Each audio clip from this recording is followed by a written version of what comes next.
Shalom, selamat malam. Renungan malam Sabda Bina Umat Kamis 21 Juli 2022. Firman Tuhan malam ini terambil dari Pengkhotbah 5 ayat 10 sampai 19. Demikian firman Tuhan. Siapa mencintai uang tidak akan puas dengan uang, dan siapa mencintai kekayaan tidak akan puas dengan penghasilannya. Ini pun sia-sia. Dengan bertambahnya harta, bertambah pula orang-orang yang menghabiskannya. Dan apakah keuntungan pemiliknya selain daripada melihatnya? Enak tidurnya orang yang bekerja, baik ia makan sedikit maupun banyak. Tetapi kekenyangan orang kaya sekali-kali tidak membiarkan dia tidur. Ada kemalangan yang menyedihkan kulihat di bawah matahari. Kekayaan yang disimpan oleh pemiliknya menjadi kecelakaannya sendiri, dan kekayaan itu binasa oleh kemalangan, sehingga tak ada suatu pun padanya untuk anaknya. Sebagaimana ia keluar dari kandungan ibunya, demikian juga ia akan pergi telanjang seperti ketika ia datang, dan tak diperolehnya dari jerih payahnya suatu pun yang dapat dibawa dalam tangannya. Ini pun kemalangan yang menyedihkan. Sebagaimana ia datang, demikian pun ia akan pergi. Dan apakah keuntungan orang tadi yang telah berlelah-lelah menjaring angin? Malah sepanjang umurnya ia berada dalam kegelapan dan kesedihan, mengalami banyak kesusahan, penderitaan dan kekesalan. Lihatlah, yang kuanggap baik dan tepat ialah kalau orang makan minum dan bersenang-senang dalam segala usaha yang dilakukannya dengan jerih payah di bawah matahari selama hidup yang pendek yang dikaruniakan Allah kepadanya, sebab itulah bahagiannya. Setiap orang yang dikaruniai Allah kekayaan dan harta benda dan kuasa untuk menikmatinya, untuk menerima bahagiannya, dan untuk bersuka cita dalam jerih payahnya, juga itu pun karunia Allah. Demikian firman Tuhan.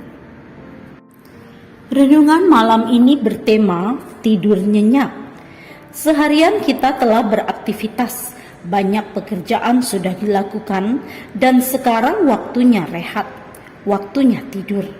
Semoga tidur malam ini sungguh nyenyak, pulas, penuh syukur karena telah berkarya berkat tenaga yang Tuhan beri. Kita tidak ingin diganggu saat tidur nyenyak, penuh kecemasan, seperti yang disinggung pengkhotbah. Memperhatikan perkataan pengkhotbah, terkesan seolah ia tidak menyukai orang kaya atau kekayaan. Sebenarnya pengkhotbah bukan orang yang anti kekayaan, karena kekayaannya sendiri tidak tersaingi. Justru ia menegur mereka yang hidupnya tidak pernah puas pada kekayaannya dan menjadikannya pusat kehidupan. Rasul Paulus pernah ingatkan orang-orang yang cinta duit besar kemungkinan akan menjadi jahat karena terus memburu uang sehingga menyimpang dari iman. Mereka kemudian susah tidur, bukan hanya khawatir hartanya berkurang atau hilang, tetapi kemungkinan adanya musibah dari kekayaannya juga diingatkan. Kekayaan yang disimpan oleh pemiliknya menjadi kecelakaannya sendiri. Kekayaan mungkin hilang ketika dirampok atau musnah karena bencana, atau ditipu dalam berbisnis, atau salah kelola saat berinvestasi. Tetapi juga akibat dimanjakan oleh kenikmatan, akhirnya mengidap berbagai penyakit, dan sekarang banyak biaya harus dikeluarkan untuk bayar pengobatan atau berbagai upaya kebugaran tubuh. Kita memang membutuhkan uang, karena itu kita bekerja untuk memperolehnya. Namun Tuhanlah yang mengaruniakan harta dan apapun yang dapat memberi kenikmatan. Kalau begitu, marilah belajar menggunakan hasil yang kita peroleh dengan rasa syukur.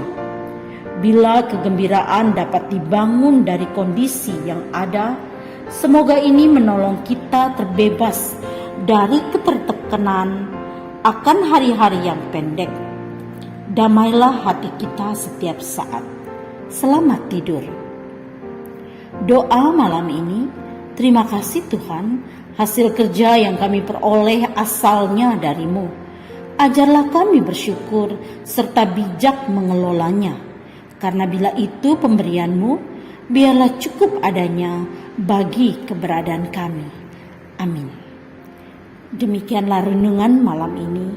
Selamat beristirahat. Tuhan Yesus memberkati.